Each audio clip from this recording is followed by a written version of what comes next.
مسلسل آپ کی خدمت میں عرض کر رہے ہیں کہ وہ انسان ناکام رہتا ہے جو علم معرفت النفس حاصل نہیں کرتا. غلط فکر کی وجہ سے غلط ایکشن آپ کی باڈی سے صادر ہوتے ہیں. صحیح فکر کی وجہ سے صحیح ایکشن آپ کی باڈی سے صادر ہوتے ہیں. مثال کے طور پر اسلام نے غم کے منانے کا طریقہ بھی بتایا، خوشی کے منانے کا طریقہ بھی بتایا. لیکن جب ہم اسلامی کلچر سے دور ہو جائیں تو ہمارے اوپر ویسٹرن کلچر حاوی ہو جاتا ہے.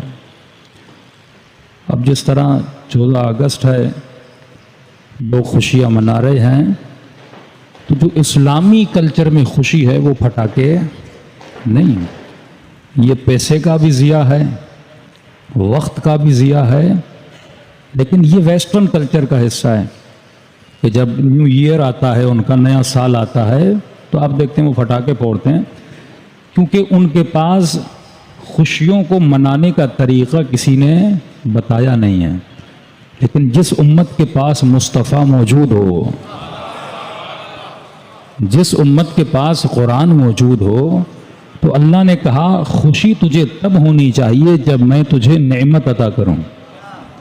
تو اگر 14 اگست کو پاکستان بطور نعمت ہمیں ملا اور نعمت کا شکر شور شرابہ کر کے نہیں کیا جاتا، بلکہ اللہ کی دربار میں 2 رکعت نماز پڑھ کے کیا جاتا ہے.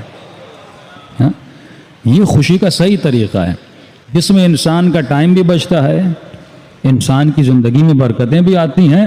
لیکن کیونکہ ہمارے کلچر پر ویسٹرن کلچر بہت حاوی ہوا. اب دوسروں کی کیا بات کریں، میں اپنی بات کر لیتا ہوں. بھائی آج سے 25 سال پہلے، 30 سال پہلے کبھی آپ نے دیکھا تھا کہ اہل بیت کی جب ولادت ہو یا جشن منایا جائے تو کیک کاٹا جائے؟ اب کل کو یہ نہ کہے کہ مولانا کیک کے مخالف ہیں. کیک ایک حلال چیز ہے، انڈے سے، آٹے سے، بیسن سے بنتا ہے، اس میں کوئی بری بات نہیں ہے. لیکن خوشی کو منانے کا جو طریقہ ہے وہ میں کہاں سے اڈاپٹ کر رہا ہوں؟ مثلاً پوچھا گیا کہ بھائی یہ لوگ جو داڑھی کاٹتے ہیں، یہ تو کہا جاتا ہے داڑھی نہ رکھو، لیکن یہ تجھے کس نے کہا کہ کاٹو؟ یہ کاٹنے کا تصور کہاں سے آیا؟ حالانکہ نیچرلی ہر انسان کو داڑھی آتی ہے، لیکن یہ تصور کہاں سے آیا؟ یہ تصور مجھے انگریز نے دیا نا، کہ اس کے جتنے افسر تھے یا انگریز جتنے فوجی تھے یہ کرتے تھے. تو ویسٹرن کلچر اتنا حاوی ہو جاتا ہے کہ پھر میں اس فکر کو فالو کرنے لگتا ہوں. ایک مومن کہہ رہا تھا کہ مولانا آج میں اپنے بچے کا برتھ ڈے وداؤٹ کیک تصور نہیں کر سکتا. جیسے نماز بغیر وضو کے نہیں ہوتی، ایسے برتھ ڈے بغیر کیک کے نہیں ہوتا. کیوں؟ کیونکہ میں اتنا اس کلچر میں انوالو ہو چکا ہوں، وہ کلچر میری زندگی کا حصہ بن چکا ہے. یہی وہ چیز تھے جو اہل بیت لانا چاہتے تھے کہ یہی پاکستان اگر بنا تو کیوں بنا؟ مسلمان تو وہاں بھی تھے. ہم نے ہندوستان سے پہلے انگریز سے، پھر ہندوستان سے ہم نے آزادی کیوں نہیں صلوات پڑھے محمد و آل محمد پر؟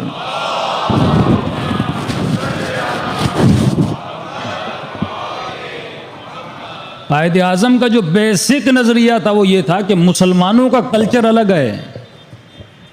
ہاں مسلمان وہاں بھی رہ سکتے ہیں، لیکن ہمارا کلچر الگ ہے. مسلم کی شادی غیر مسلم سے نہیں ہو سکتی. اگر میری بیٹی اس کلچر میں رہے گی، ایک مکس کلچر میں جب بیٹی بڑی ہوگی تو ظاہر انسان ہے، انسان کو انسان سے محبت ہو جاتی ہے اور دین اور کلچر بیچ میں آ جاتا ہے تو ان کی شادیاں نہیں ہوں گی. تو میں ایک ایسی سوسائٹی بناؤں جہاں پہ مسلم رہیں.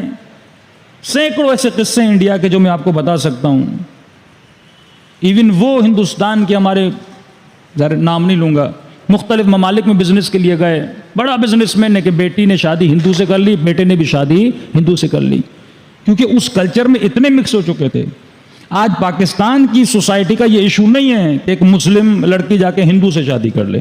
ہاں یہ ہوتا ہے کہ ہندو لڑکی مسلمان سے شادی کر لیتی ہے، کیونکہ وہ ایک مکس میجر کلچر اسے مسلمانوں کا ملتا ہے، اسی اسکول میں پڑھتی ہے، اسی یونیورسٹی میں پڑھتی ہے، تو ویسے ہی مسلمان سے محبت پیار ہو جاتا ہے، شادی ہو جاتی ہے. اور اگر یہی سوسائٹی وہاں رہتی، آج انڈین مسلمانوں کے مسائل یہی ہیں. اسی لیے پاکستان بنا کہ ہم ایک الگ سوسائٹی بنانا چاہتے ہیں، ہم ایک الگ کلچر بنانا چاہتے ہیں جو پیورلی مسلم کلچر ہو.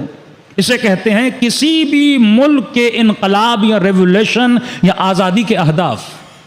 تو پاکستان کے بننے کے ہدف کیا تھے؟ ہدف یہ تھا کہ مسلم کلچر بچے، اسلامی شریعت بچے، مسلمانوں کا کلچر بچ جائے.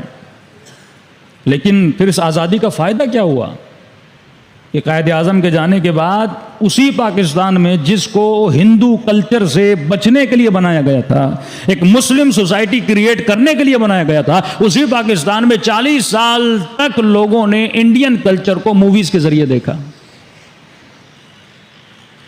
اور جب مشرف کے زمانے کے بعد ٹی وی کیبل کا سلسلہ شروع ہوا تو ہم انڈیا کے مندروں کو چھوڑ کے تو پاکستان میں آ گئے، لیکن ہمارے گھر میں جو ڈرامے چل رہے تھے اس میں مندر کے بھجن چل رہے تھے، بچے وہی پنڈتوں کی باتیں سن رہے ہیں.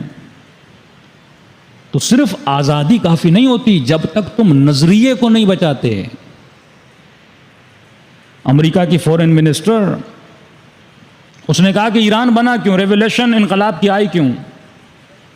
انہوں نے انقلاب لایا تاکہ اسلامی اقدار ایران میں باقی رہیں. اس نے کہا ہمیں ایران کو تباہ کرنے کی ضرورت نہیں ہے، تم اقدار کو ختم کر دو تو آٹومیٹیکلی انقلاب ختم ہو جائے گا. انقلاب کا مطلب یہ نہیں کہ مثلا ایک فقیہ وہاں پر حکومت برپا کر کے بیٹھا ہو. انقلاب کا مطلب یہ ہے کہ اس قوم کے جتنے بھی جوان ہیں وہ انقلابی رہیں. کہ اگر رہبر یہی فرماتے ہیں کہ اگر ہمارے جوان انقلابی نہ رہا تو اس انقلاب کو کوئی فائدہ ہی نہیں ہے. کہ اسی ایران میں اگر بے دینی آ جائے اگر اس جوان میں، تو اس نے کہا ہم نے اہداف بنائے کہ اسلامی کلچر کی بنیادیں کیا ہیں. اسلامی کلچر میں ایک مضبوط خاندانی سسٹم ہے، اسلامی کلچر میں صلہ رحم کا تصور ہے، اسلامی کلچر میں زکوٰۃ کا، اسلامی کلچر میں یتیم پروری کا، اسلامی کلچر میں غریب پروری کا کلچر ہے، حیا کا کلچر ہے، حجاب کا کلچر ہے، غیرت کا کلچر ہے. وہ 3 چیزیں جو ویسٹرن دنیا میں ہیں وہ 3 چیزیں اسلام میں نہیں ہیں. ویسٹرن ورلڈ میں شراب حلال ہے، شہوت پر آزادی ہے، محرم نامحرم کے تعلقات پر آزادی ہے. جس بھی معاشرے میں یہ 3 چیزیں آ گئیں اس سے اسلامی اقدار آٹومیٹیکلی ختم ہو جاتے ہیں. ایک شراب کو عام کیا جائے کہ مسلمان کے لیے شراب پینا کبھی نہ رہے، ان کے حکمرانوں کو شرابی بناؤ، اور جب شراب کی بوتلیں نکلیں تو کہیں شہد کی بوتلیں ہیں. ہاں وہاں کے جا کے جو سرونٹ کام کرتے ہیں آپ پوچھئے قومی اسمبلی میں کہ تمہیں شراب کی بوتلیں برآمد ہوتی ہیں. کیونکہ جس قوم کا لیڈر بگڑ جاتا ہے وہ قوم آٹومیٹیکلی خراب ہو جاتی ہے. باہر کہا گیا شیعہ قوم کے لیے پروپیگنڈا ہو رہا ہے، پروپیگنڈا ہو رہا ہے. میں نے کہا یہ چھوٹی چھوٹی باتیں پروپیگنڈا نہیں، اصل جو پروپیگنڈا آپ کے لیے ہونا تھا وہ ہو چکا اور آپ کو پتہ بھی نہیں لگا. اور وہ پروپیگنڈا تھا کہ آپ کی قیادت کو انہوں نے توڑ دیا. افضل سے افضل ترین قائد اس قوم میں بناؤ، متقی سے متقی قائد بناؤ، لیکن اگر 10 ہوں گے تو قوم بٹی رہے گی. لیکن اگر کوئی قوم ایک کرپٹ پر بھی متحد ہو جائے، سیاسی جملہ کہہ رہا ہوں، ایک کرپٹ پر بھی متحد ہو جائے اس قوم کو بھی کوئی نہیں توڑ سکتا. تو جو نادانیاں ہمارے بعض لوگوں نے کی، اصل سازشیں وہ ہوتی ہیں کہ قیادت کو توڑ دو. اور آج بھی اس قوم کو اگر مضبوط کیا یا کسی ایک قیادت پہ یہ قوم متحد ہو جائے تو ہمارے سارے مسائل حل ہو جائیں.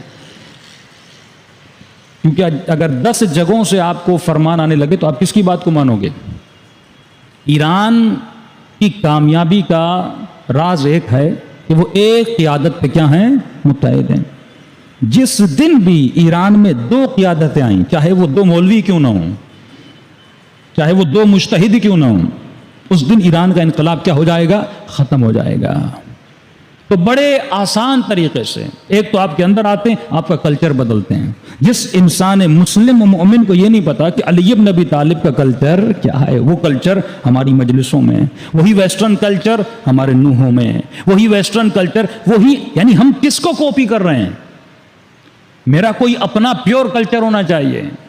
جو نوحہ سرائی، مدھیہ سرائی مثلا عراق میں ہوتی ہے، جب ہم چھوٹے تھے وہاں پہ کچھ سیکھنے گئے تھے تو ان کے تقریباً مجھے ابھی یاد نہیں 160 سر تھے جو خاص امام حسین کے مدیحہ سرائی کے تھے. 160 سر. اب ہمارے مسائل کیوں ہوتے ہیں؟ کیونکہ ہمارے یہاں بیسک ہم نے بنایا نہیں ہے. ہاں قدیم سلام ہے، مرثیہ خوانی ہے جو ہمیں میر انیس سے امیر دبیر سے ملتا ہوا آ رہا ہے، لیکن جو نئے بعض اوقات دھنیں بدل جاتی ہیں کیونکہ اس کے جو بیسک ہیں وہی آلات لہو و لعب ہیں، سر وہیں سے بنتا ہے، دھن وہیں سے بنتی ہے، تو ظاہر ہے قوم میں بھی کیا بن جاتے ہیں، اشکالات بن جاتے ہیں۔ تو بیسک آزادی کا مطلب یہ ہے کہ انسان یہ سوچے کہ پاکستان آزاد کیوں ہوا، تاکہ میں مسلم کلچر کو بچا سکوں۔ اور آج اسی پاکستان میں اگر فلم بنتی ہے تو صرف نام مسلمانوں والے ہوتے ہیں، لیکن آپ محسوس نہیں کرتے کہ انڈیا کی فلم ہے یا پاکستان کی فلم ہے۔ اسی طرح انڈیا کے کلچر کو، جو ہندو کلچر تھا، اس کو بھی تباہ کر دیا۔ ہندو کلچر میں حیا تھا، ہندو کلچر میں غیرت تھی، لیکن آج آپ انڈیا کی فلمیں جتنی دیکھیں گے اس پہ پھر کون سا کلچر حاوی ہے؟ ویسٹرن کلچر حاوی ہے۔ اور اسی ویسٹرن ورلڈ کو، انہی کرسچنز کو اگر آپ 1960 یا 1940 یا اس سے پہلے دیکھیں تو ان کے اندر حجاب ہے۔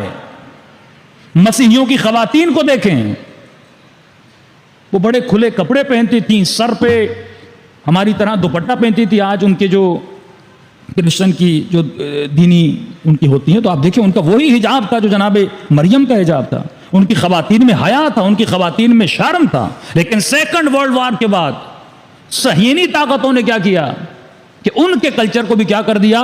تباہ و برباد کر دیا۔ انسان کا معیار کیا بنا دیا انہوں نے؟ ان کی سوسائٹی کا معیار ایک پیسہ بنایا، دوسرا شہوت بنا دی، اور وہی کلچر آپ کے یہاں لایا جا رہا ہے۔ یعنی یہ جوان جب بڑا ہو، پلورلزم کا تصور یہی ہے کہ تمام تر ادیان کو ایک جگہ پہ جمع کرو، ہم سارے انسان ہیں، اور تم کسی کے عقیدے پر بھی اعتراض نہ کرو، سارے کے سارے عقیدے حق ہیں۔ لیکن اللہ کی آواز آتی ہے سب کچھ حق نہیں ہو سکتا، اسی لیے فرمایا علی مع الحق والحق مع علی۔ یہ مت کہو کہ سب کے سب حق پر تھے، حق علی کے ساتھ تھا، علی حق کے ساتھ تھے۔ صلوات پڑھے محمد و آل محمد پر۔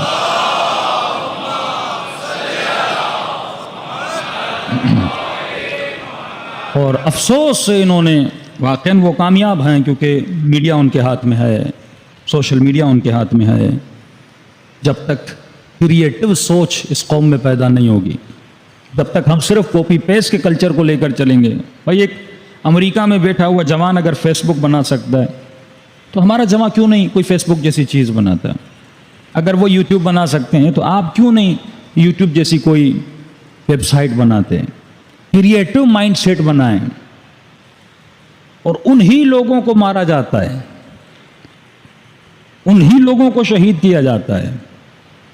آپ کے شعراء کتنے ہیں، لیکن سبط جعفر کو کیوں شہید کیا گیا؟ اس قوم میں علماء کتنے ہیں، لیکن شہید عارف الحسینی کو کیوں شہید کیا گیا؟ کیونکہ ہر وہ شخص جو قوم کو سوچ دے، جو اس کے اندر کریٹو مائنڈ سیٹ پیدا کرے، کہ جو صدیوں سے چلتی ہوئی رسمیں ہیں ان کو توڑنے کا درس دے۔ اتنے مولوی ایران میں گزرے، لیکن خمینی صاحب نے انقلاب کیوں لایا؟ بڑے سے بڑے مراجع کہتے تھے کہ بھائی کون شاہ کو گرا سکتا ہے، کس میں اتنی جرت ہے کہ انقلاب لائے؟ لیکن جو علی کا چاہنے والا ہے، مولا فرماتے ہیں از تو حرکت از خدا برکت۔ تو ارادہ کر ظلم کے خلاف آواز اٹھانے کے لیے، اللہ کیا کرے گا؟ برکت دے گا۔ تو سوچ تو پیدا کر کہ مجھے کوئی ایسی بڑی ویب سائٹ بنانی ہے، تو سوچ تو پیدا کر مجھے قوم میں کوئی بہت بڑا پروجیکٹ کرنا ہے، اور اس کے لیے تو اپنے قدموں کو اٹھا، پھر دیکھ امام حسین تیری اس طرح مدد کرتے ہیں۔ صلوات پڑھے محمد و آل محمد پر۔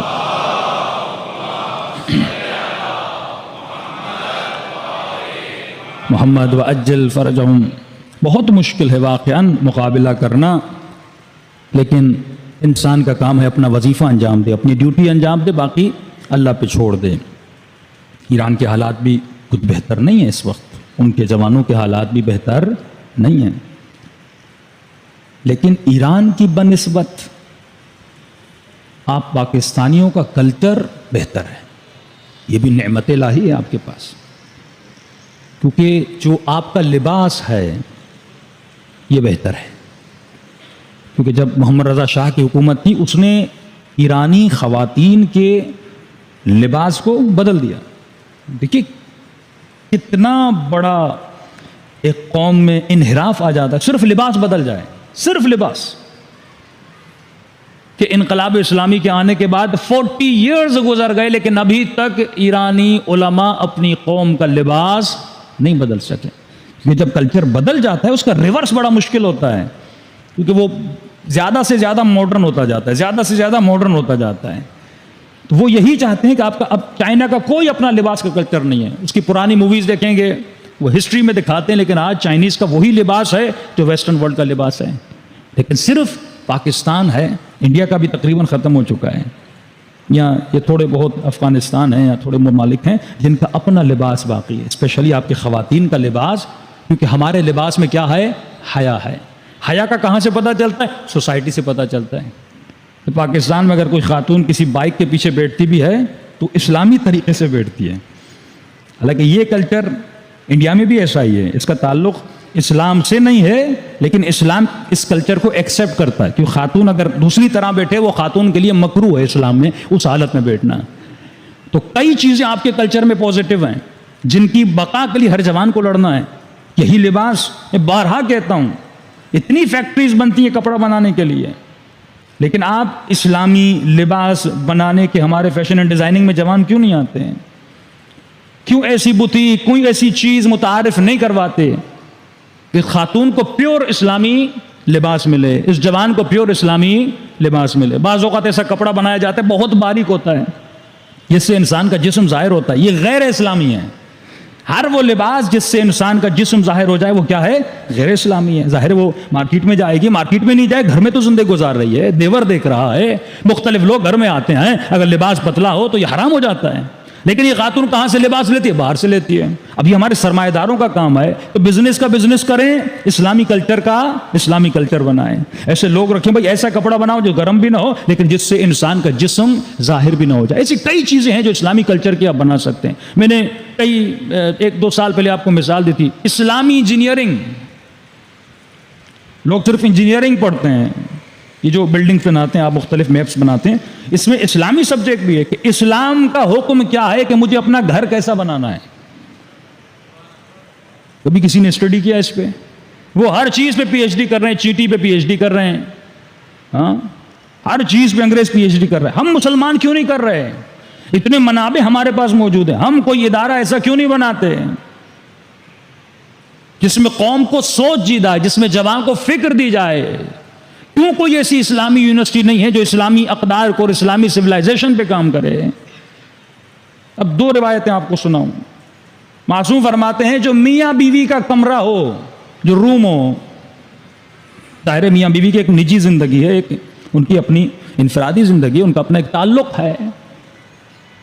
تو فرمایا میاں بیوی جب آپس میں تعلق بناتے ہیں, ان کے ہنسنے کی آواز بھی بچے کو سنائی نہ دے. اگر یہ بچہ میاں بیوی کی آواز بھی سن لے, بڑا ہو کے یہ گنہگار بن سکتا ہے. اس کا مطلب جو میاں بیوی کا کمرہ ہو وہ بچوں کے کمرے سے اس کی بناوٹ الگ ہونی چاہیے, اس کا مٹیریل جو ہو وہ الگ ہو. کہ آج کی اصطلاح میں کہہ سکتے ہیں کہ میاں بیوی کا جو کمرہ ہو وہ ساؤنڈ پروف ہو, کہ جس سے ان کی آواز باہر نہیں جائے. جوائنٹ فیملی سسٹم ہوتا ہے, بیٹیاں دوسرے کمرے میں ہیں, بچے دوسرے کمرے میں ہیں, تو فرمایا ایسا کمرہ ہونا چاہیے. دوسرا فرمایا جو تمہاری مسجدوں اور امام بارگاہ کے دروازے ہیں وہ اندر کی طرف نہیں باہر کی طرف کھلنے چاہیے. اب یہاں یہ 4 دروازے ہیں, سارے کس کی طرف کھل رہے ہیں؟ اندر کی طرف کھل رہے ہیں. لیکن اسلامک انجینئرنگ میں یہ کہ دروازے کہاں کھلنے چاہیے؟ باہر کھلنے چاہیے. ہم نے سوچا ایسا کیوں ہے, اندر کیوں نہ کھلیں, باہر کیوں کھلیں؟ تو ایران میں ایک مسجد میں واقعہ ہوا, لوگ کھچا کچ امام حسین کی مجلس یا کوئی مجلس تھی, بیٹھے ہوئے تھے, اچانک مسجد میں آگ لگ گئی. کوئی واقعہ ہوا. یہ قانون سیفٹی ہے. آسٹریلیا میں جب گھر بنتے ہیں تو وہاں پہ ایک الگ قانون ہے, سیفٹی کا قانون. ایون جو آپ سیڑھیاں بناتے ہیں اس میں 1 انچ کا بھی فاصلہ ہو آپ کے گھر کو ریجیکٹ کر دیتے ہیں. کہا کیوں؟ فرمایا جو آپ سیڑھیاں بناتے ہیں مثلا 1 فیٹ کا فاصلہ ہونا چاہیے, اگر اس میں ½ انچ کا بھی فرق پڑا وہ آپ کے گھر کا اپروول نہیں دیتے. وجہ یہ ہے کہ جب انسان سیڑھیوں پہ چڑھتا ہے تو آٹومیٹیکلی اس کا مائنڈ ریڈ کر لیتا ہے کہ ایک سیڑھی دوسری سیڑھی کے درمیان فاصلہ کتنا ہے, اور اچانک فاصلہ کم ہوا, اس کا پاؤں اٹکے گا اور سیڑھی سے نیچے گرے گا, کمر ٹوٹ جائے گی. اتنا دقیق وہ قوانین بناتے ہیں، اور یہی قوانین 1400 سال پہلے اسلام ہمیں دے کر گیا، لیکن مسلمان نے اس پہ کام نہیں کیا، ہم اپنے ذاتی جھگڑوں میں لگ گئے، اور دوسری طرف ویسٹرن ورلڈ ہم سے آگے ترقی کر کے نکل گیا، تو اس مسجد میں آگ لگی، اور جیسے آگ لگی تو لوگوں نے کہاں بھاگنا شروع کیا؟ باہر کی طرف بھاگنا شروع کیا، اور جیسے باپ دروازہ اندر کھلتا ہے نا تو سب دروازے کو دھکا دے رہے ہیں، دروازے اندر کی طرف، اب دروازہ کھلے تو کیسے کھلے، لیکن اگر دروازہ باہر کی طرف کھلتا تو کئی عزادار اس مسجد میں جل کر مر گئے صرف ایک غلطی کی وجہ سے۔ جناب معصومہ قم کے حرم کا واقعہ بھی ہے بالکل اسی طرح، دروازے اٹک گئے، دروازہ اگر اندر کی طرف کھلے گا، ظاہر لوگ باہر بھاگیں گے تو دروازہ کھلے گا کیسے؟ تو اگر انسان غور و فکر کرے، اسلام تمہاری دنیا کو بچانے کے لیے بھی آیا، اسلام تمہاری آخرت کو بچانے کے لیے بھی آیا۔ صلوات پڑھے محمد و آل محمد پر۔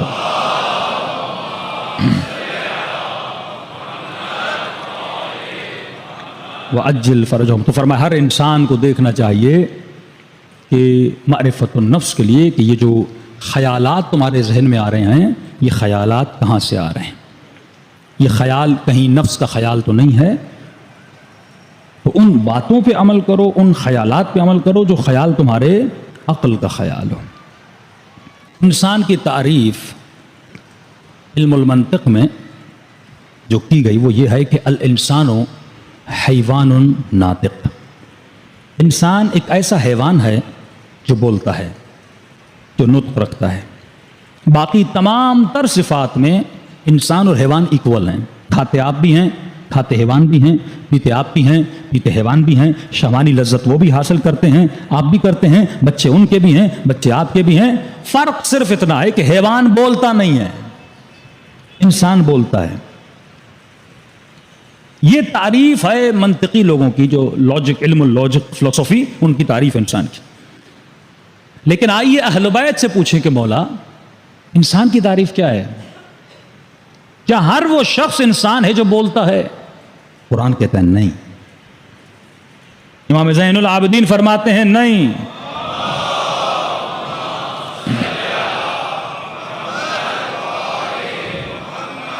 فرماتے ہیں ہر وہ چیز یا انسان جو بولے وہ انسان نہیں ہے۔ کیوں؟ قرآن کی آیت ہے اولئک کالانعام بل ہم اضل، یہ حیوان ہیں بلکہ حیوان سے بھی بدتر ہیں۔ یہ خدا کن کو کہہ رہا ہے؟ انسانوں کو حیوان بول رہا ہے۔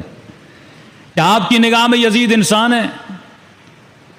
کیا آپ کی نگاہ میں شمر انسان ہے؟ کیا جس نے ایٹم بم پھینک کے ہزاروں انسانوں کی جانیں لی کیا وہ انسان ہے؟ کیا داعش جیسے بھیڑیے انسان ہیں؟ قرآن کہتا ہے نہیں، ہر بولنے والا انسان تھوڑی ہوتا ہے۔ یہ راشی، یہ مرتشی، یہ زانی، یہ شرابی، کیا یہ انسان ہے؟ ہاں دنیا والوں کی نگاہ میں انسان ہے، لیکن اہل بیت کی نگاہ میں انسان نہیں ہے۔ تو مولا اگر یہ تعریف منطقی جو ہے اہل بیت کی نگاہ میں، یہ تعریف صحیح نہیں ہے۔ مولا انسان کون ہے؟ امام زین العابدین دعائے صحیف سجادیہ میں فرماتے ہیں انسان کی تعریف یہ ہے کہ انسان وہ ہوتا ہے جو حمد پروردگار عالم کرتا ہے، یہ انسان ہے۔ اگر حمد خدا کر رہا ہے تو انسان ہے۔ ابھی آپ کی نماز کی ابتدا میں جو سورہ واجب ہے جس کے ترک کرنے سے نماز نہیں، تو سورہ کا نام کیا ہے؟ سورہ حمد، کہ تو حمد کر تاکہ انسان بن۔ اگر تو حمد نہیں کرتا تو انسان نہیں ہے۔ اچھا مولا حمد کیسے کروں؟ کیا زبان سے کہوں الحمدللہ رب العالمین؟ کیا زبان سے کہوں شکرن للہ؟ فرمایا نہیں، یہ تو حمد لسانی ہے۔ جب تک تو حمد عملی نہیں کرتا، کیا مطلب؟ صحیفہ سجدہ امام فرماتے اللہ نے تجھے 7 اعضاء دیے ہیں، اگر تو زبان سے کہہ رہا ہے الحمدللہ، یہ ذکر حمد کر رہا ہے، لیکن فعل حمد پر ابھی تک تو نہیں آیا۔ بولا حمد فعلی پر کب آؤں گا؟ فرمایا جب تک تمہارے 7 اعضاء اللہ کا حمد نہ کریں۔ 7 اعضاء، بولا آنکھیں کس طرح حمد کریں، ہاتھ کس طرح حمد کریں، گھٹنے کس طرح حمد کریں، میری زبان کس طرح حمد کرے؟ فرمایا جس عضو کو خدا نے جس مقصد کے لیے بنایا، اگر اس مقصد میں استعمال کرو گے تو یہ حمد پروردگار عالم ہے۔ آنکھیں جس مقصد کے لیے بنی ہیں، اگر اس مقصد میں یوز ہوتی ہیں، امام صحیفہ سجدہ فرماتے ہیں یہ حمد پروردگار عالم ہے۔ لیکن آنکھوں سے اگر تم گناہ کر رہے ہو، یہ حمد نہیں ہے، یہ غیر المغضوب ہے۔ اگر زبان جس مقصد کے لیے بنی اگر اس مقصد میں استعمال نہیں کر رہی، یہ حمد خدا نہیں ہے۔ اے جماعت، تمہارے اعضائے نکاح، تمہارے ہاتھ، تمہاری شکم اگر غیر فرمان خدا پہ چل رہی ہے، تم حمد خدا نہیں کر رہے۔ تو اگر تم اعضاء سے اللہ کا حمد کر رہے ہو، لیکن سوال یہ ہے خدا کا حمد ہی کیوں، اور حمد کا مطلب کیا ہے؟ معصوم فرماتے ہیں تعریف اس کی جاتی ہے جس کا حسن اس کا ذاتی حسن ہو۔ حسن ذاتی ہو، ایک حسن ذاتی ہے، ایک حسن عطائی ہے۔ کیا مطلب؟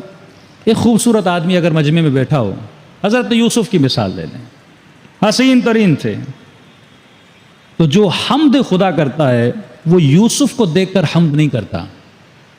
کیوں؟ کیونکہ یوسف کا جو حسن ہے، اس حسن کو یوسف نے خود نہیں بنایا۔ جناب یوسف کا کوئی کمال نہیں اپنے حسن میں۔ اگر آپ کی شکل اچھی ہے، یہ عضو، یہ ہاتھ، یہ پاؤں جو مجھے اللہ نے دیا ہے، اس میں میرا کون سا کمال ہے؟ یہ تو عطا خدا ہے نا، میرے پاس جو کچھ ہے عطا ہے۔ لیکن فرمایا اس کائنات میں ایک ہستی ہے جس کا حسن اس کی ذات کا حصہ ہے، وہ خدا ہے۔ اسے کسی نے حسن نہیں دیا، اس نے پوری کائنات کو حسن دیا ہے۔ تو آپ شکریہ کس کا ادا کرتے ہیں؟ جس کی عطا اس کے ذات کا حصہ ہو۔ کوئی پتھر کی کیا تعریف، پتھر کا تو اپنا کوئی کمال نہیں ہے۔ پھول کی کیا تعریف، پھول کا تو کوئی اپنا کمال نہیں ہے۔ تو وہاں فرماتے ہیں کائنات کے تمام تر حسن جس کی طرف پلٹ کے جاتے ہیں، تم اس کا شکریہ کرتے ہو۔ ایک مرتبہ کسی کے گھر میں گئے، مرغی رکھی، روٹی رکھی، دال رکھی، آپ نے کھانا کھایا اور آپ نے کہا واہ واہ کیا دال کا کہنا، شکریہ دال تم اتنی مزیدار ہو، روٹی شکریہ تم اتنی مزیدار ہو۔ اور جس بیچارے نے لایا ہے وہ دیکھ رہا ہے یہ میرا شکریہ ادا نہیں کر رہا، وہ روٹی کو چوم رہا ہے، دال کو چوم رہا ہے، محنت تو میں نے کی ہے، لایا تو میں ہوں۔ تو اسی طرح بعض لوگ کیا کرتے ہیں، دنیا کے حسن کی بڑی تعریف کرتے ہیں، بھائی پھول کا کیا کہنا، حسین منظر کا کیا کہنا، حسین انظار کا کیا کہنا، لیکن بھول جاتے ہیں جس نے حسن دیا ہے اس کا بھی شکریہ تو ادا کرنا ہے، جو اس کو عطا کرنے والا ہے۔ تم نے جتنا بزنس کیا، تم نے جتنی پڑھائی کی، دماغ کس نے دیا تھا تجھے؟ عقل کس نے دی تھی تجھے؟ اگر وہ برین نہ دیتا تو کیا کرتا؟ یہ 5 انگلیاں ہیں، ایک انگلی کام نہ کرے آپ ہاتھ استعمال صحیح طریقے سے نہیں کر سکتے۔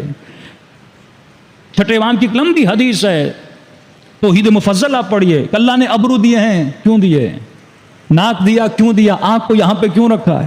تمام تر چیزیں اللہ نے بالترتیب دی ہیں، اگر وہ نہ دیتا تو کیا کرتا؟ لیکن یہ انسان نادان جو حمد خدا کرنا نہیں جانتا، جب اس کے پاس مال آتا ہے کیا کہتا ہے؟ میں نے کمایا ہے۔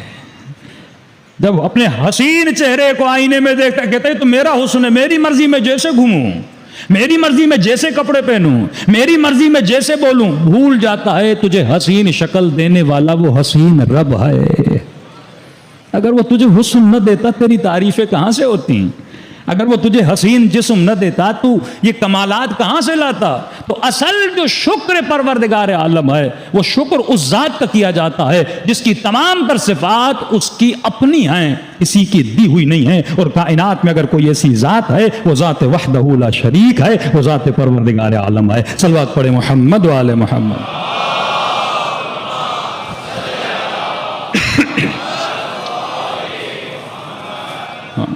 کبھی اہل بیت اپنے اعمال میں سے تھے۔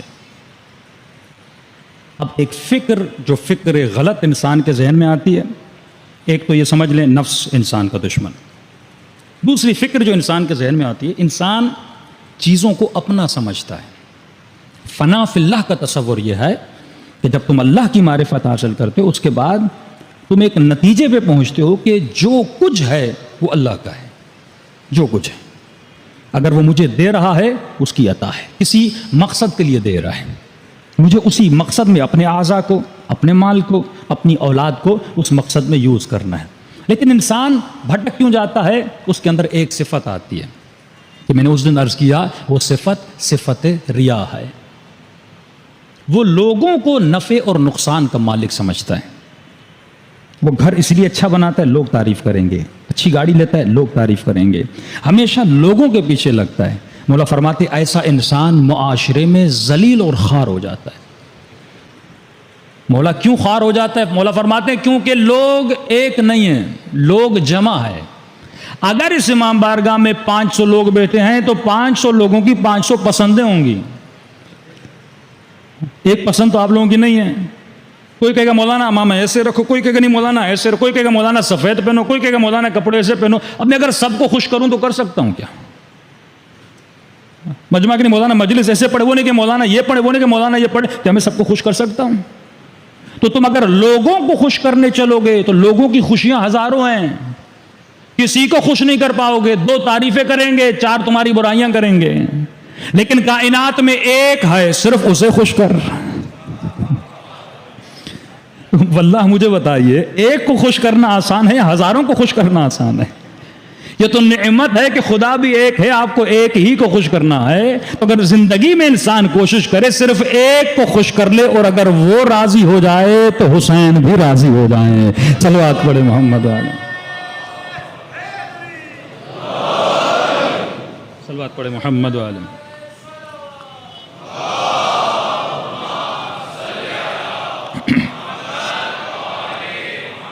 اسی لیے امام حسین دعائے عرفہ میں فرماتا ہے خدا جسے تو مل گیا اسے سب مل گیا، جس سے تو راضی ہوا اس سے نبی بھی راضی ہوا، علی بھی راضی ہوا، اہل بیت بھی راضی ہوئے۔ کیوں؟ کیونکہ وہ غنی مطلق ہے۔ امام کا جملہ الاحتیاج کلہ الیہ، ہم سانس لینے میں بھی اس کے محتاج ہیں۔ چھوٹی سی آپ کو مثال دوں، سائنس کہتی ہے کہ یہ پوری دنیا پانی سے بنی ہے۔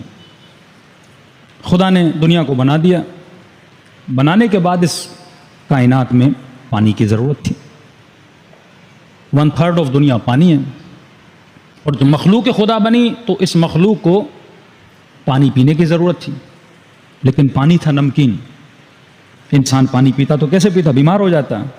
اب اس پانی کو میٹھے کرنے کی ضرورت پڑی، خدا نے صرف اس پانی کو میٹھا بنانے کے لیے ایک بہت بڑا گریٹ سسٹم بنایا۔ ہوا، بادل، سورج، یہ سب کچھ اس لیے بنا تاکہ پانی میٹھا بنے۔ سورج نے گرمی ایجاد کی، پانی میں بھاپ بنی، بخار بنا۔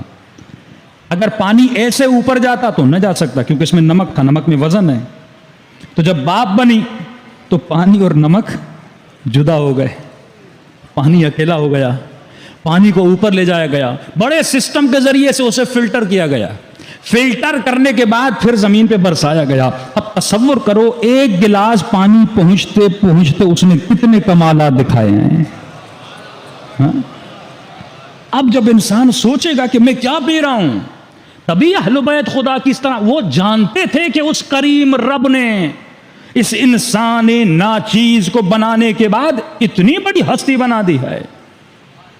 فرمایا اے انسان، یہ سورج تیرے لیے بنا، یہ چاند تیرے لیے بنا، یہ ستارے تیرے لیے بنے، یہ زمین تیرے لیے بنی، یہ گندم تیرے لیے بنا، یہ تمام تر حیوانات تیرے لیے بنائے، لیکن آئے میرے بندے اس کائنات میں ایک چیز ہے جسے میں نے اپنے لیے بنایا، وہ تجھے اپنے لیے بنایا۔ اس سے بڑی عزت ہو سکتی ہے کہ میرا وجود پروردگار عالم کے لیے بنا ہے۔ تو اگر انسان سوچے، غور کرے معصوم کے کلام میں، وہ کبھی بھی اللہ کی مخالفت نہ کرے۔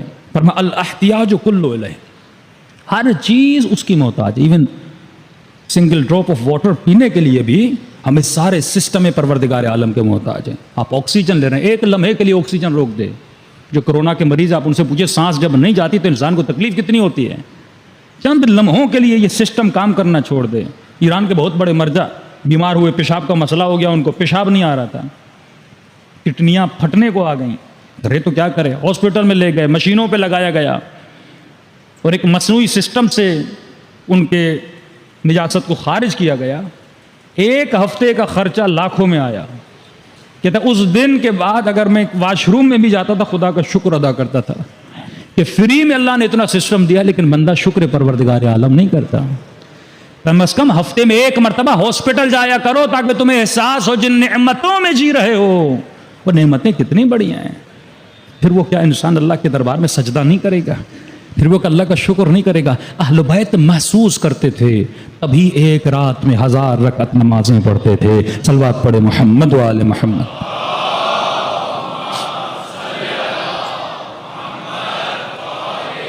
محمد وعجل فرجهم الاحتیاج کل الی، پوری کائنات اس کی محتاج ہے. وہ غنی مطلق ہے. کیا ہے؟ غنی مطلق، یعنی امیری اس کے ذات کا حصہ ہے. امیری میرے ذات کا حصہ نہیں ہے. میں تب تک امیر ہوں جب تک پیسہ ہے. پیسہ بھی میرے ذات کا حصہ نہیں ہے. بینک میں پڑا ہوا ہے، گھر میں پڑا ہوا ہے، چوری ہو جائے تو، بزنس کلیپس کر جائے تو پھر میں کیا ہو جاؤں گا؟ میرے ذاتی جو چیزیں میرے ہاتھ ہیں، میری آنکھیں ہیں، میری یہ میری کمائی ہے جو اللہ نے مجھے دی ہوئی ہے، میں ہمیشہ میرے ساتھ ہے. میرا مائنڈ میرا حصہ ہے، میرا علم میری ذات کا حصہ ہے. اس کے علاوہ جتنی بھی چیزیں ہیں، وہ گاڑی ہے، وہ گھر ہے، وہ پیسہ ہے، وہ اولاد ہے، وہ بیوی ہے، سب کچھ میرے ذات کا حصہ نہیں، کبھی بھی میرے ذات سے چھن سکتا ہے. لیکن اس کے ذات میں جو کچھ ہے وہ اس کے ذات کا حصہ ہے. الاحتیاج کل الیہ، مطلب وہ رسول ہوں اس کے محتاج ہیں، وہ امام ہو تو اس کا محتاج ہے، وہ نبی ہو تو اس کا محتاج ہے. وہ فیض دے رہا ہے تبھی تو یہ نبی فیض پہنچا رہا ہے. وہ علم دے رہا ہے تبھی تو باب علم علم کو بانٹ رہا ہے. پوری کائنات اس کے وجود کی محتاج ہے. فرمایا وہ غنی مطلق ہے. تو فرمایا اے انسان یہ بتا تو کس کو راضی کرنے کے لیے نکلا ہے؟ لوگوں کو، لوگوں کی خوشی کے لیے. لوگ باتیں بنائیں گے، لوگ کیا کہیں گے، جبکہ یہ لوگ نہ تجھے نفع دے سکتے ہیں نہ تجھے نقصان دے سکتے ہیں. اس کا احساس تجھے کب ہوگا؟ جب روح بدن سے نکلے گی. اس وقت تجھے بتانے والا نہ بیٹا ہوگا، نہ باپ ہوگا، نہ بیوی ہوگی. اور اس وقت بھی قبر میں اگر کوئی کام آئے گا تو وہ غنی مطلق ہے. جو تجھے دنیا میں بھی دے رہا تھا وہ تجھے قبر میں بھی عطا کر سکتا ہے. تو اپنا ہم سفر کسے بنا؟ پروردگار عالم کو بنا. ہمیشہ اپنے غموں اور اپنی خوشیوں کا ادراک ہو، کسی سے باتیں کرو تو پروردگار عالم سے کرو. تو اگر انسان کی سوچ صحیح ہو جائے تو انسان کی ڈائریکشن صحیح ہو جائے، اور جب انسان کی ڈائریکشن صحیح ہو جاتی ہے تو زندگی میں بھی سکون ملتا ہے، آخرت میں بھی سکون ملتا ہے. صلوات پڑھے محمد و آل محمد پر.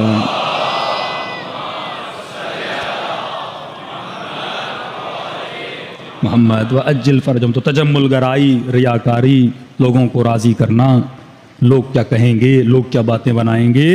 ہمیشہ تصور یہ رہے میرا رب کیا کہے گا، میرا مولا کیا کہے گا، امام حسین کیا کہے گا. تو زندگی صحیح ٹریک پہ آ جائے گی. اب جلدی سے کہ میں نے کل عرض کیا تھا کہ لوگوں نے پی ایچ ڈی کی کامیاب لوگوں پر، کہ دنیا میں جتنے بھی کامیاب لوگ ہیں ان کی کامیابی کی وجوہات کیا ہیں. تو نتیجہ یہ نکلا successful people have successful habits. کامیاب لوگوں کے اندر کامیاب عادتیں ہوتی ہیں. Failure people have failure habits. جو ناکام لوگ ہیں ان کے اندر ناکام عادتیں ہوتی ہیں. اب کہا جن کے اندر کامیاب عادتیں ہیں ان کی صفات کیا ہیں، ان کی نشانیاں کیا ہیں.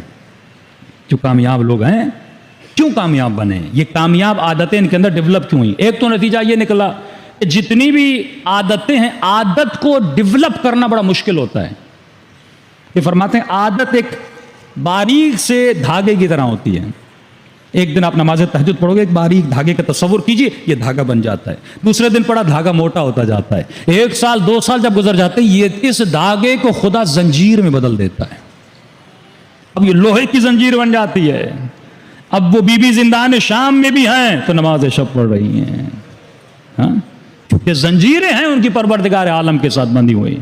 لیکن اگر تم 2 دن پڑھو گے، 4 دن پڑھو گے، 15 دن مجلس میں آؤ گے، یہ پتلا سا باریک سا دھاگا ہے، بڑی آسانی سے یہ دھاگا کیا ہو سکتا ہے، ٹوٹ سکتا ہے. لیکن جب عادت ڈیولپ ہو جاتی ہے تو فرمایا ایزی ٹو لیو، پھر زندگی گزارنا آسان ہو جاتا ہے. عادت بنانا مشکل ہے لیکن بنانے کے بعد پھر زندگی گزارنا بڑا آسان ہو جاتا ہے. پہلے عادت کو ڈیولپ کرو. اس عادت کو اپنے اندر 40 ڈیز، کسی بھی عادت کو نکالنے کے لیے، بنانے کے لیے 40 دن کافی ہوتے ہیں. علماء اخلاق مثال دیتے ہیں کہ جس طرح ایک درخت جو پودا ہوتا ہے، چھوٹا ہوتا ہے نا، اس درخت کو اگر نکالو گے زمین سے تو اکھڑ کے نکل آتا ہے کیونکہ چھوٹا ہے، کمزور ہے. لیکن اگر یہ درخت بڑا ہو جائے، تنومند ہو جائے، اب اس درخت کو جڑ سے نکالنا تقریباً ناممکن ہے. اس کو کاٹا جاتا ہے، نکالا نہیں جاتا. تبھی فرمایا جوانوں کے لیے کہہ رہا ہوں، جو 40 سال تک نہیں پہنچے، جو 35 سال تک نہیں پہنچے، جو ابھی بھی 20 کی زندگی گزار رہے ہیں، ابھی اگر تم نے اپنی عادت کو ڈیولپ نہیں کیا، بری عادت کو نہیں نکالا، تو پوری زندگی ناکام رہو گے. جن لوگوں کی عادتیں بری تھیں آج دیکھیں وہ دنیا میں بھی ترقی نہیں کرتے. کہیں پہ نوکر ہوتے ہیں، چپڑاسی ہوتے ہیں، کسی کے ڈرائیور ہوتے ہیں، 15-10 ہزار کی تنخواہ لے رہے ہوتے ہیں، لیکن جن کی عادتیں اچھی ہیں، جو محنتی ہیں، وہ انسان دنیا میں بھی کامیاب ہوتا ہے، آخرت میں بھی کامیاب ہوتا ہے۔ اللہ پارٹی بازی نہیں کرتا کہ علی والے ہو میں تجھے سب کچھ دے دوں گا، نہیں، جب تک محنت نہیں کرو گے، اچھی عادت اپنے اندر۔ بھائی وہ مولا علی جو اشارہ کریں تو مٹی کو سونا بنا دیں، عقیدہ ہے نا ہمارا۔ امام حسن ایک جگہ سے گزر رہے تھے، امام کا ایک چاہنے والا، اندھیری رات ہے، ٹوٹی ہوئی دیوار، ٹوٹا ہوا گھر ہے، خرابہ ہے۔ امام نے دیکھا اس کے ہاتھ میں تیر ہے، تیر میں کمان ہے، کمان میں تیر ہے، اس نے تیر کو کھینچا اور چھوڑنا چاہتا تھا۔ امام آگے بڑھے، مولا حسن، امام نے اس کے بازوؤں کو پکڑ لیا۔ اس نے مڑ کے دیکھا امام حسن کہ مولا کیا غضب کر رہے ہیں، میرے بازوؤں کو چھوڑیے۔ امام نے کہا کیوں چھوڑوں؟ نہیں چھوڑوں گا۔ 5-6 منٹ تک امام نے پکڑ کے رکھا۔ امام نے کہا بتاؤ تو صحیح، دیوار کو تیر کیوں مار رہے ہو بھائی؟ کہ مولا ایک نجومی ہے، اس نے مجھے بتایا کہ 100 سال میں آسمان میں جو ستارے ہیں 100 سال کے بعد آپس میں ملتے ہیں، اگر اس وقت کوئی تیر کو کمان سے نکالے اور دیوار پر مارے تو پوری دیوار سونے کی بن جائے گی۔ مولا آپ نے مجھے کروڑ پتی بننے سے روک لیا، میں غریب تھا، مولا امیر بننے والا تھا، ایک ہی چانس بنا تھا 100 سال میں، وہ بھی ایک بار۔ امام نے کہا اچھا ایسی بات ہے؟ کہا مولا۔ امام نے کہا تیر اٹھا، کمان اٹھا۔ اس نے تیر و کمان اٹھایا۔ امام نے کہا تیر کو کھینچ، اس نے کھینچا۔ کہتا جیسے میں نے کھینچا تو میں نے دیکھا ستارے پھر مل گئے۔ میں نے کہا مولا یہ تو کمال ہو گیا، جو 100 سال کے بعد ملتے ہیں پھر مل گئے۔ اس نے کہا مولا یہ تو کمال ہو گیا۔ اس نے پھر تیر کو چھوڑنا چاہا، حسن بن علی نے پھر پکڑ لیا۔ کہ مولا کیا غضب کر رہے ہیں، یہ 100 سال میں ملتا ہے، یہ آج تو کرشمہ ہو گیا، پھر مل گیا۔ پھر اس نے دیکھا ستارے جدا ہو گئے۔ اس نے کہا مولا کیا کر رہے ہیں؟ پھر مجھے امیر بنانے سے روک لیا، پھر مجھے کروڑ پتی بنانے سے روک لیا۔ امام نے کہا پھر تیر اٹھا، کمان اٹھا۔ 3-4 مرتبہ امام نے یہ عمل تکرار کیا کہ جب تک یہ سمجھ نہیں جاتا۔ آخر میں جب اس نے بار بار یہ دیکھا، آخری مرتبہ امام نے کہا تیر و کمان اٹھا، اس نے اٹھایا۔ امام نے کہا کھینچ، اس نے کھینچا۔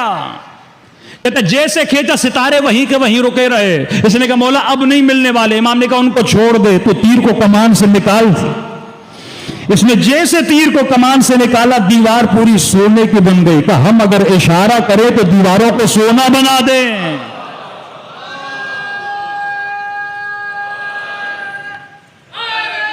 یا علی اللہم صلی علی محمد۔ پریشان ہو کے کہنے لگا مولا اگر ایسا ہے تو آپ ایسی زندگی کو گزار رہے ہیں۔ امام فرماتے کیسی زندگی؟ اچھی زندگی تو گزر رہی ہے۔ اس کا عقیدہ تھا جس کے پاس مال نہیں ہے اس کی زندگی اچھی نہیں ہے۔ امام نے کہا اگر ہم اشارہ کریں لعل و جواہر بنا دیں، مولا میں غریب ہوں پھر مجھے تو کچھ دیجئے۔ تو کئی یہ واقعات ریپیٹڈلی متواتر ملتے جلتے ملتے ہیں۔ امام نے کہا ٹھیک ہے دولت لے لے، لیکن شرط ہے کوئی چیز مجھے دے دے تو میں تجھے دولت دوں گا۔ مولا کیا چاہیے؟ کہ ہماری محبت ہمیں واپس کر، اور جتنی دولت لینی ہے لے لے۔ کہ مولا یہ سودا گھاٹے کا ہے، کہ تو کتنا امیر ہے، کائنات کی دولت کے بدلے میں محبت نہیں دے رہا۔ حقیقی امیری ہماری اطاعت ہے، حقیقی امیری ہماری محبت ہے۔ اب امام نے اسے بٹھایا اور سمجھایا کہ یہ بتا اگر تو کروڑ پتی بن جائے، مالدار ہو جائے، کیا ہوگا؟ تیرے وجود میں کسی چیز کا اضافہ ہوگا، کوئی پلس پوائنٹ آئے گی تیرے وجود کے اندر؟ ہاں بھائی مالداروں کے سینگ ہوتے ہیں کیا؟ مجمع میں اتنے لوگ بیٹھے، مجھے کیا پتا کس کے اکاؤنٹ میں کتنے پیسے ہیں؟ سب ایک ہی جیسے ہو نا، جب تک کوئی جا کے چیک نہ کرے تو ظاہری شکل و صورت سے پتہ نہیں چلتا کون مالدار ہے کون امیر ہے۔ کئی بہت سوٹ پوٹ پہن کے آتے ہیں، لگتا ہے ایسے پیسے والے ہیں، لیکن پیچھے پتہ چلتا ہے کنگلے ہیں۔ کئی شکل سے لگتے ہی نہیں امیر ہیں، کئی ایسے فقیروں کو پکڑا اکاؤنٹ میں 25-25 لاکھ نکلے۔ تو انسان کی شکل سے تو پتہ نہیں چلتا۔ امام نے فرمایا کہ اگر تو مثلا یہ سونا دولت سب کچھ تجھے مل جائے، یہ بتا تمہارے وجود میں کسی شے کا اضافہ ہوگا؟ اس نے کہا نہیں مولا۔ تو پھر ایسی چیز کے پیچھے جاتا کیوں ہے جس سے تیرے وجود میں اضافہ ہی نہیں ہو رہا، جو تجھ سے جدا ہو جائے گی، جو ایک دن تیری رہے گی نہیں۔ میں نے عشر طہارت جب پڑھا تھا آپ کو بتایا تھا نا کہ ایک ہوتا ہے رزق، ایک ہوتا ہے مال۔ ایک ہوتا ہے رزق، ایک ہوتا ہے مال۔ رزق وہ ہے جو آپ کا نصیب ہے، مال وہ ہے جو ایسے ہی پڑا ہوا ہے، یعنی آپ کا نصیب نہیں ہے. مثال، آپ کے اکاؤنٹ میں 1 لاکھ ہے، آپ 6 دن اس دنیا میں زندگی گزار کے مر گئے. ان 6 دنوں میں جتنا آپ نے کھایا یہ آپ کا رزق تھا. جو بچا وہ آپ کا ہے ہی نہیں نا. اب انسان وہم کی حکومت میں اتنا گرفتار رہتا ہے یہ میرا ہے. تیرا وہی ہے جو تو کھاتا ہے، باقی تو چھوڑ کے چلا جائے گا. وہ نہ تیرا ہے نہ تیرا تھا. وہ جس کا نصیب ہے وہ اسے جا کے ملے گا، وہ تیرا نصیب ہی نہیں ہے. کتنے آپ کے بڑے بڑے سیاستدان مر گئے، اکاؤنٹوں میں اربوں روپے چھوڑ کے گئے، ان کا تھا ہی نہیں. ان کا وہی تھا جو ان کا نصیب تھا. اور ایک قدم آگے بڑھوں، آپ کے پاس گھر ہے، مثلا 1000 گز کا گھر ہے. گھر تو بہت بڑا ہے، سارا آپ کا نصیب اور رزق نہیں ہے. جتنے گھر میں سوتے ہو وہ تیرا رزق ہے، وہ تیرا نصیب ہے. جسم 6 فٹ کا ہے، 5 فٹ کا ہے، یہ جہاں جسم پڑتا ہے نا وہ زمین تیرا نصیب ہے، باقی سارا مال ہے، باقی تیرا نہیں ہے. اب جملہ سنیں امیر المومنین کا. مولا فرماتے ہیں اے انسان، اگر مال کو رزق بنانا چاہتے ہو، اگر مال کو رزق بنانا چاہتے ہو تو علی تجھے فارمولہ دیتے ہیں. مثلا میرا نصیب ہے 100 روپیہ ڈیلی، میرا خرچہ ہے 700 روپیہ، یہ میرا نصیب ہے، لیکن پھر بھی میرے اکاؤنٹ میں ایکسٹرا پیسے پڑے ہوئے ہیں. تو فرمایا اس کو کسی اور کا رزق بنا، وہ تیرا رزق بن جائے گا، وہ بھی تیرا نصیب بن جائے گا. کئی لوگ ایسے چھوڑ کے چلے جاتے ہیں، ان کا نصیب نہیں بن پاتا، وہ کسی اور کا ہو جاتا ہے. فرمایا اس کو راہ خدا میں دینا شروع کر دے، وہ تیرا کیا بن جائے گا؟ رزق بن جائے گا. ابھی سمجھ آیا کہ علی رات کے اندھیروں میں اٹھ کے یتیموں میں غذا کیوں بانٹتے تھے؟ علی اپنے پورے مال کو اپنا رزق بنانا چاہ رہے تھے کہ جتنا علی کما رہے ہیں وہ علی کے حصے میں چلا جائے، مولا کا کیا بن جائے؟ رزق بن جائے. تو فرمایا اپنی زندگی میں دینا شروع کر. ایک اچھا شخص تھا، دنیا سے گیا، بہت مالدار تھا، بیٹے کو سب کو حصے دیے، پھر بھی اس کا ایک پورا گودام کھجوروں کا بچ گیا. بیٹے رسول خدا کے پاس آیا، یا رسول اللہ ہمیں تو بہت ہے، یہ بچ گیا ہے والد کا، ہم چاہتے ہیں اللہ کی راہ میں خیرات کریں تاکہ ہمارے بابا کو ثواب مل جائے. نبی نے کہا اللہ ایسے بچے سب کو عطا کرے جو والد کے لیے اتنی خیرات کرنا چاہتے ہیں. تو پوری کھجور کا گودام تھا، وہ غریبوں میں بانٹا، غریب آتے گئے لیتے گئے. آخر میں رسول خدا وزٹ کے لیے آئے تو کیا دیکھا؟ زمین پر ایک کھجور باقی ہے. نبی نے بڑی حسرت سے اس ایک کھجور کو اٹھایا. اٹھانے کے بعد کہ آج جتنا تم نے اللہ کی راہ میں دیا ہے، اگر وہ اپنی زندگی میں ایک کھجور خود دیتا وہ اس پورے ثواب کے برابر ہوتا، کیونکہ تو نے دیا ہے، اس نے نہیں دیا. یہ تیری سخاوت ہے کہ تم نے باپ کے لیے دیا، وہ اپنی زندگی میں تو کچھ کر کے نہیں گیا. تو یہ طرز زندگی، یہ سوچ، یہ فکر اگر انسان کی صحیح ہو جائے تو انسان صحیح راستے پہ چلتا ہے. تو فرمایا سکسیسفل پیپل، جو کامیاب لوگ ہیں وہی ہیں جن کے اندر کامیاب عادتیں ہیں، اور جو ناکام لوگ ہیں وہی ہیں جن کے اندر ناکام عادتیں ہیں. صلوات پڑھے محمد و آل محمد.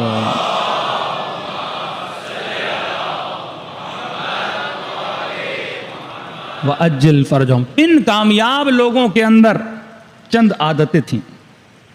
وہ عادتیں کون سی تھی؟ فرمایا ان کے اندر ایک عادت کامن پائی گئی کہ یہ جلدی لوگوں کو معاف کرتے ہیں. ان کے اندر ایک عادت تھی کہ لوگوں کو جلدی کیا کرتے ہیں؟ معاف کر دیتے ہیں. یہ بغض اور کینہ زیادہ دیر تک نہیں لیتے. جھگڑا ہو گیا، ناراضگی ہو گئی، فوراً کیا کر دیتے ہیں؟ معاف کر دیتے ہیں. اور سائنس میں ثابت ہوا ہے جو انسان دیر سے معاف کرتا ہے، جس کے دل میں کینہ ہوتا ہے، جس کے اندر کسی کے لیے بغض ہوتا ہے، وہ 20 سال پہلے اپنی زندگی سے کیا ہو جاتا ہے؟ مر جاتا ہے. لیکن جو انسان جلدی معاف کرتا ہے، جو دل بہت جلدی کینے سے، نفرتوں سے خالی کر لیتا ہے، اس کی دنیا کی زندگی میں بھی برکت آتی ہے، آخرت کی زندگی میں برکت آتی ہے. اب یہ خواتین کے لیے جملہ کہہ دوں، نند اور ساس کے جھگڑے، ہاں، اللہ عورتوں کو ہدایت دے، ایک دوسرے سے محبت عطا کرے. ہوتا کیا ہے کہ مثلا اگر آپ کسی سے بغض کرتے ہو نا، تو علم اخلاق میں فرماتے ہیں یہ جو نفرت ہے نا، یہ کانٹے کی طرح چبھتی ہے. اگر اس مجمع میں کوئی ایسا شخص ہے مجھے اس سے نفرت ہو، میں جب جب سر ادھر دیکھوں گا میرا مزاج خراب ہو جائے گا، بھائی یہ آ کے کہاں سے بیٹھ گیا، ہاں، وہ چبھے گا مجھے، جب بھی دیکھوں گا مجھے چبھے گا، جب بھی دیکھوں گا مجھے چبھے گا. تو ہر کانٹا ایسے بیمار کرتا ہے. تو اب سمجھا کہ علی کا بغض رکھنا موت کیوں ہے.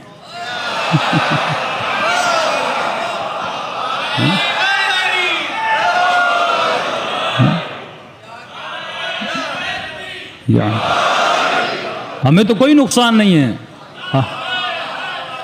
یا علی یا علی، ہمیں تو کوئی نقصان نہیں ہے. اگر اہل بیت سے کوئی بغض رکھے گا، مولا علی سے بغض رکھے گا، تو جب جب مجلسیں دیکھے گا عزادار لاکھوں کانٹے چبھیں گے اسے.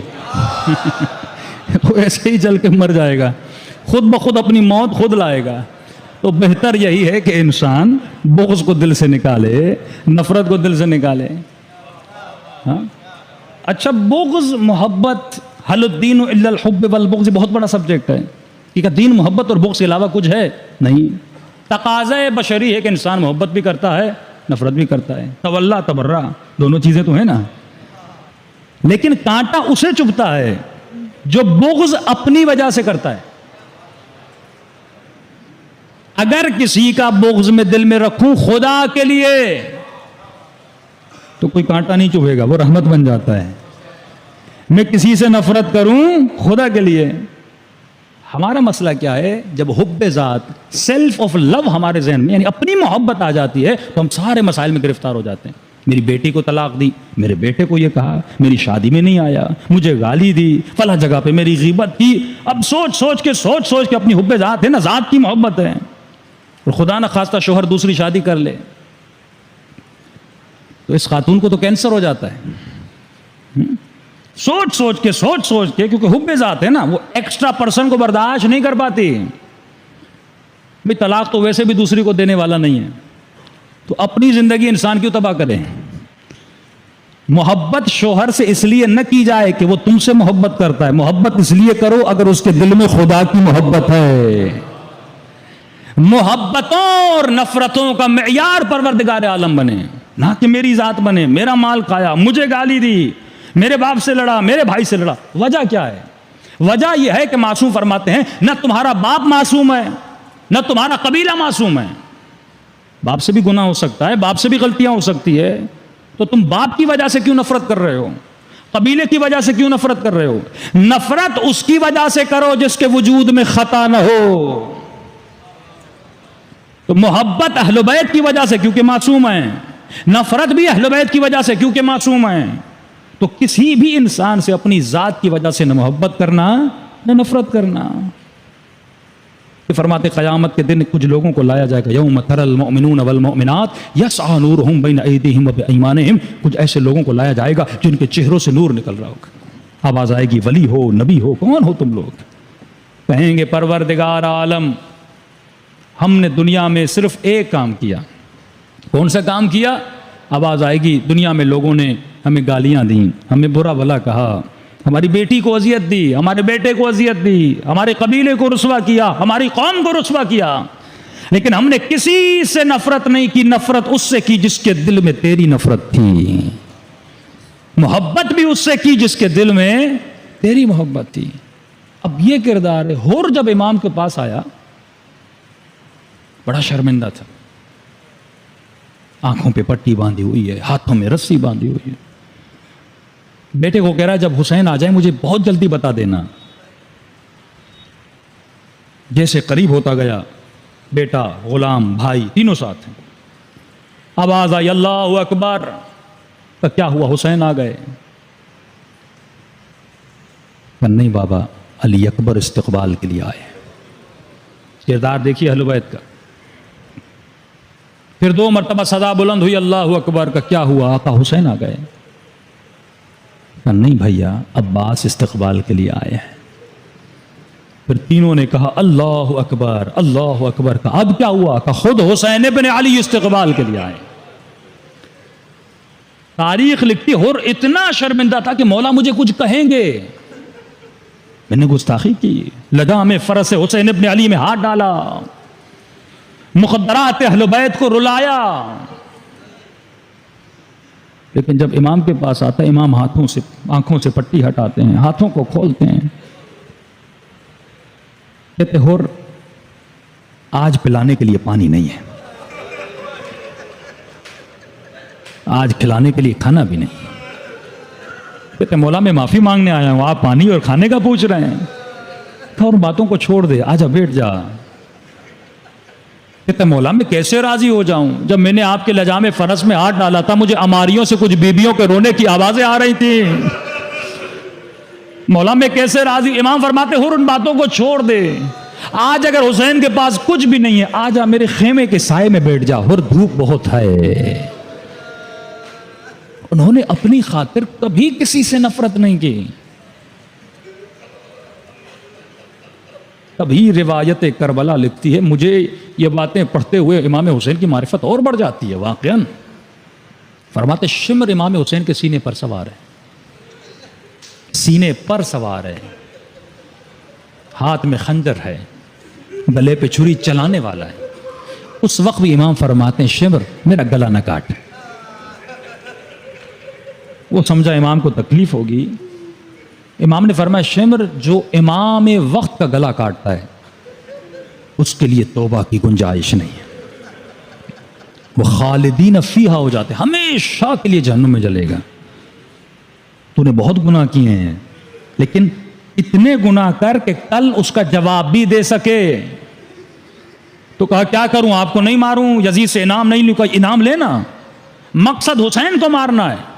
امام حسین فرماتے میرے بدن پہ اتنے زخم آئے خون بہ بہ کے میں خود مر جاؤں گا، لیکن گلا نہ کاٹ، یہ گناہ نہ کر. یعنی آخری لمحے تک امام حسین چاہتے ہیں کہ کسی گناہ کبیرہ اور اکبر الکبائر سے شمر کو بچایا جائے. ذات کی محبت تو ہے ہی نہیں نا. انہوں نے اگر نفرت بھی کسی سے کی ہے تو پروردگار عالم کی خاطر کی ہے، محبت پروردگار عالم کے خاطر کی. اور ایسے مہربان امام کے گلے پہ چھری چلائی جائے، ایسی ہستیوں کی عزتوں کو پامال کیا جائے. یہ کب ہوتا ہے؟ جب انسان اپنے نفس کا من اتخذ الہہ ہوا، قرآن کہتا ہے جس نے اپنی ہوائے نفس کو اپنا خدا بنا دیا پھر وہ قاتل حسین بن جاتا ہے. مولا آپ کی مجلس میں آئے تاکہ ہمیں حقیقی معرفت ملے. جب روح بدن سے پرواز ہو اور اس ناچیز بدن کو قبر میں اتارا جائے تو مولا تمنا یہی ہے کہ سب سے پہلے آپ کی زیارت نصیب ہو. السلام علی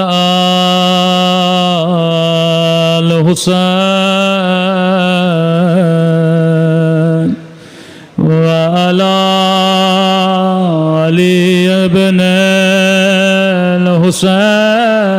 الحسین وعلی اولاد سب مل کے وعلی اصحاب الحسین السلام علی الحسین وعلی علی ابن الحسین وعلی اولاد. تصور کریں بین الحرمین میں وعلی اصحاب الحسین السلام علی الحسین وعلی علی ابن الحسین وعلی اولاد وعلی اصحاب الحسین. میرا سلام سیدانیوں کی لٹی ہوئی چادروں پہ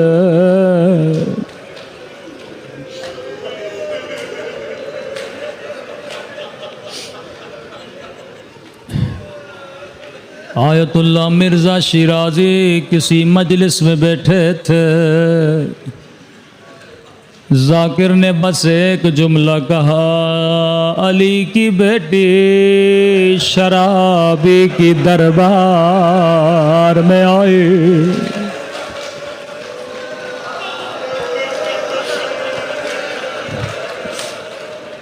قبلہ نے کہا بس آگے نہیں پڑھنا، اگر کوئی عزادار ہو اس کے رونے کے لیے اتنا کافی ہے۔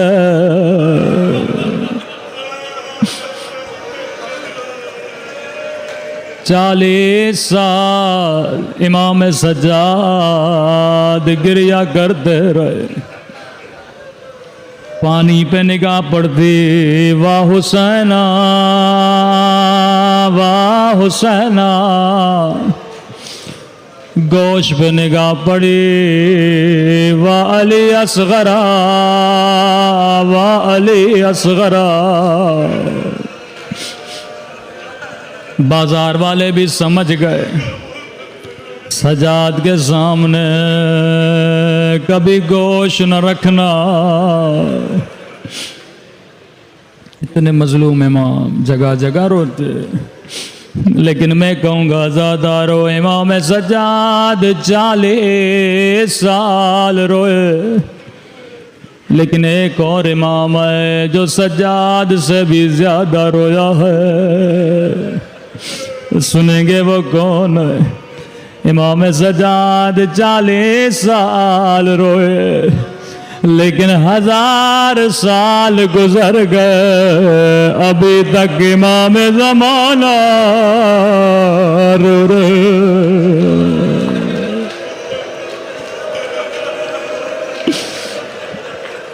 روایت کے جملے ہیں، کسی عالم کو فرمایا ہر روز نماز عصر کے بعد خدا مجھے میرے حسین کا کرتا دکھاتا ہے،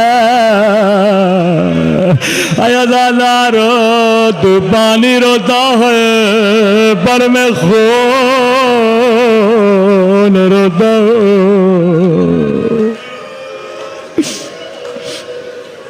میں قربان امام زمانہ کی مظلومیت پہ، کبھی یمن کے شہیدوں کے لاشوں پہ روتے آئے، کبھی شام کے شہیدوں کے لاشوں پہ روتے آئے۔ فرمایا زادارو وہ امام پہلے سے بڑا دکھی آئے، کبھی اپنے گناہوں کی وجہ سے اپنے مولا کو نہ رلایا کرو۔ اے خدا میں بڑا بدبخت ہوں، میں نے زہرا کے لال کو اپنے گناہوں سے رلایا، آج مجھے ایسا بنا دے جیسا تو نے کربلا میں اور کو بنایا تھا، کہ میرا مولا آج مجھ سے راضی ہو جائے۔ کون سا واسطہ دیں خدا کو؟ مختلف بیویاں آئیں کربلا میں، آئیے خدا کو آج اس مضطر و پریشان بی بی کا واسطہ دے جس نے کبھی امام حسین سے کوئی شکایت نہیں کی، جب بھی ملتی تھی کہتی تھی مولا میرے شوہر آپ پہ فدا ہو، میرے بچے آپ پہ قربان ہو۔ سنو گے یہ بی بی کون ہے؟ اے خدا تجھے مسلم کی بیوہ بی بی کا واسطہ، جسے نہ شوہر کی خبر ہے نہ بچوں کی اطلاع ہے۔ ماں اپنے بچوں سے بڑا پیار کرتی ہے، بچہ باہر کھیلنے جائے آدھا گھنٹہ بھی دیر کرے پوری رات ماں دروازے پہ کھڑی رہتی ہے، لیکن اس ماں کو پتا نہیں میرے بچے کس حال میں ہے۔ داروغہ زندہ خواب دیکھتا ہے، کیا دیکھتا ہے؟ کالے برقعے میں بی بی ہے، زندہ کی دیواروں پہ سر رکھ کے رو رہی ہے، رو کر کہہ رہی ہے داروغہ زہرا نے تیرا کیا بگاڑا؟ او میرے بچے پیاسے ہیں، میرے بچے، داروغہ تیرے بچے پیاسے بھی نہیں ہے۔ نیند سے اٹھا، ننگے پاؤں دوڑتا ہوا زندہ میں گیا، کیا دیکھا؟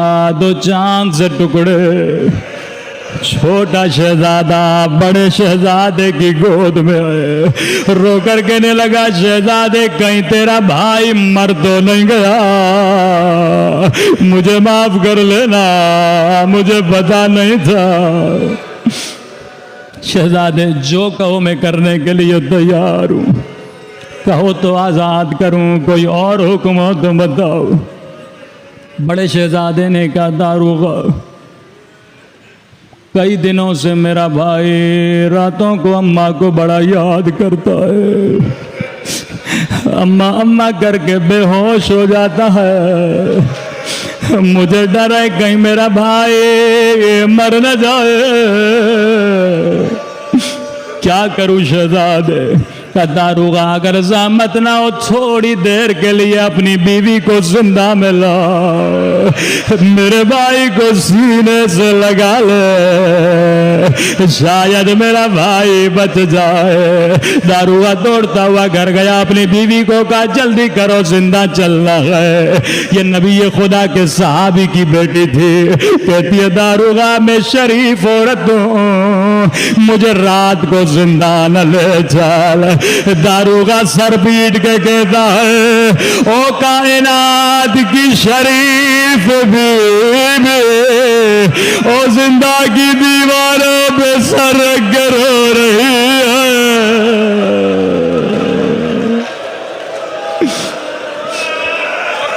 زہرا کا گھر اجڑ گیا، جلدی کرو زہرا کے بچے بیمار ہیں۔ مومنہ جلدی جلدی سے برقع پہنتی ہے، زندہ میں آتی ہے۔ عزادار و نفسیاتی مسئلہ تھا، اندھیرا تھا۔ مومنہ نے شہزادے کو سینے سے لگایا، شہزادے نے سمجھا میں اماں کی گودی میں آ گیا، میں مدینے آ گیا۔ اپنی دونوں باہیں مومنہ کے گلے میں ڈالے، رو کر کہا اماں اماں اماں ہم یتیم ہو گئے، اماں بابا مر گئے، اماں بابا کی لاش کو کوفے کی گلیوں میں پھیلایا گیا۔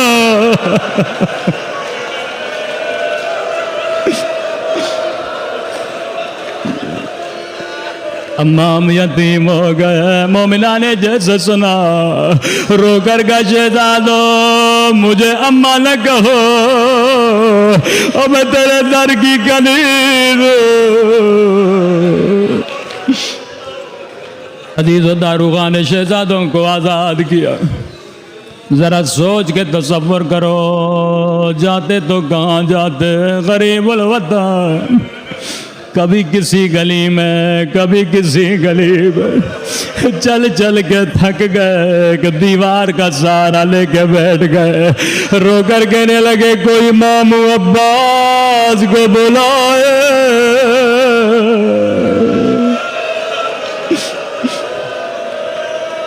یہ گھر مومنہ کا گھر تھا، بچوں کے رونے کی آواز سنی، گھر سے باہر آئے، کیا دیکھا؟ چاند کے 2 ٹکڑے زمین پہ بیٹھے ہیں۔ کہنے لگی شہزادو کس ماں کی گود اجاڑ کے بیٹھے ہو، جلدی اپنے گھر چلے جاؤ، دیر ہو گئی ہے۔ رو کر کہنے لگے ہم غریب الوطن، ہمارا کوئی گھر نہیں ہے، کہ کس کے بچے ہو؟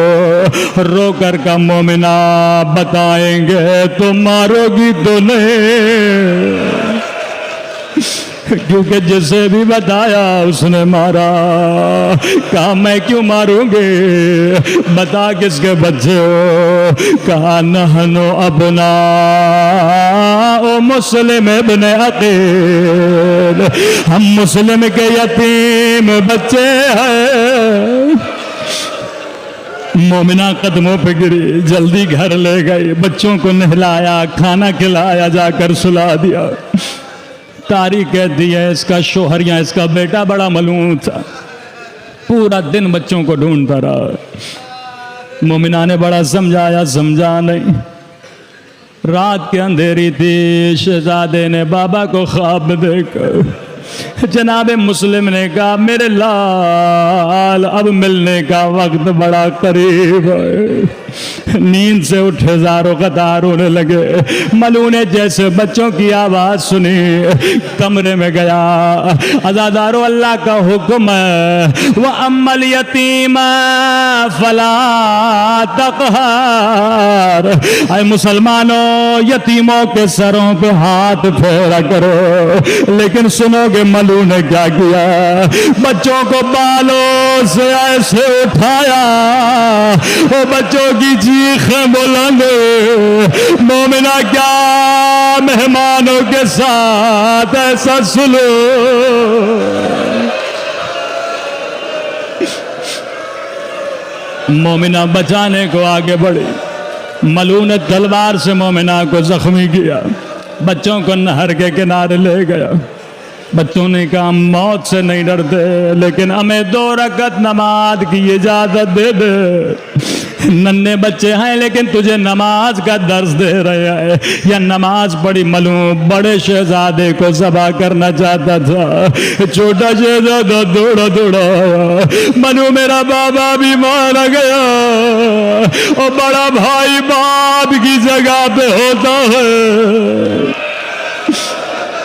یا چھوٹے شہزادے کو ذبح کرنا چاہا، بڑا شہزادہ دوڑا دوڑا آیا، ملعون چھوٹا بھائی بیٹوں کی جگہ پہ ہوتا ہے۔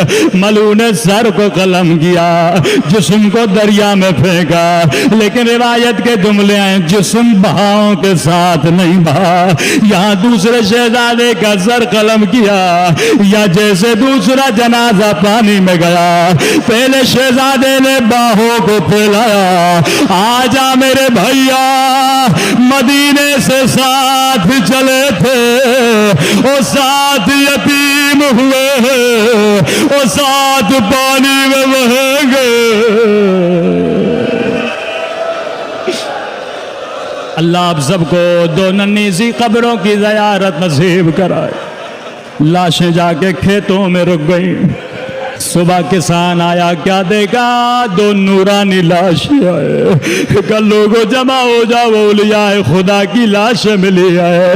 غسل دیا، کفن دیا، بس لاشوں کو دفن کرنا چاہا۔ عجب نہیں غبار اٹھی ہوگی، آواز آئی ہوگی آنکھوں کو بند کر لو، لاشوں کی وار زہرا آئی ہے۔ میں کہوں گا بی بی کہاں کہاں جاؤ گے، اور کبھی کربلا میں یا شام میں یا کوفے کی بازار میں۔ الا لعنت اللہ علی القوم الظالمین۔